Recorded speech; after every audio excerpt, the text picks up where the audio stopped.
We are witnessing a system that gives us A, panic over coronavirus, and B, protests against racism. In the case of A, authorities in government and medicine issued social distance orders and chastised anti-lockdown protesters, churchgoers, and hair salons as being dangerous, irresponsible violations of said orders. However, for B, these same people gave justifications for and approval of large mass gatherings of anti-racism protesters. How would one describe that system? I vote for deceitful.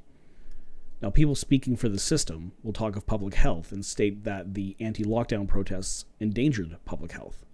They very well could have. Such protests, though orderly and without violence or unruliness, did consist of large groups of people standing in close proximity together. Such situations are ripe for coronavirus spread. But surely these anti-racism protests are guilty of the same thing, if not more so, given the sheer numbers. Also, I thought we were told how black people were disproportionately affected by the coronavirus. Isn't it a problem then for large groups of black folks to be protesting, shouting, and clapping, and large groups of other people with lax social distancing measures in the middle of a pandemic? Not only are the protests increasing the likelihood of coronavirus spread, but the people who are said to be more vulnerable to the coronavirus are also being encouraged to partake in the protests. Now, these are problems, but the authorities are sneaky. To them, there isn't a conflict because they're not actually concerning themselves with public health, qua preventative medicine. They are using public health in the way Michel Foucault would describe the intersection of human biology and politics. This is biopolitics. This is the management of populations. These experts, in turn, are engaging in what's called biopower, as they act as an extension of the state power over both the physical and the political bodies of the population. Science is being used as a shield for their own politics, and therefore the politics of the system that they represent. Science has been given an air of legitimacy over and above all other considerations. Science legitimizes practices that were previously thought of as hogwash and creates practices that were previously unthinkable. Just think of the discourse around transgenderism, for instance.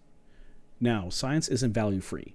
The object of study very well may be, but what matters to the scientist presupposes values.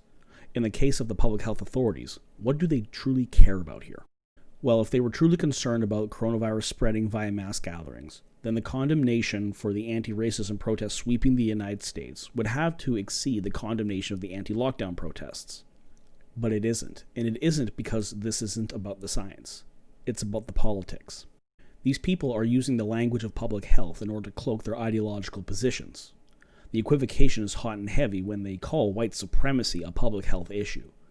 Obviously, they wish to protect public health, whatever that means. And if white supremacy is deemed to be a threat to public health, then anything that is deemed to partake in or lend credence to white supremacy is a danger to public health and should be targeted as such.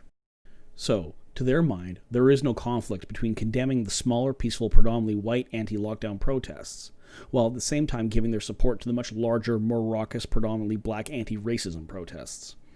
The anti-racism protests are themselves pro-public health because they're fighting against white supremacy, or so they say. Regardless of the coronavirus transmissions that occurred at these protests are a priori legitimate because these protests have the correct politics.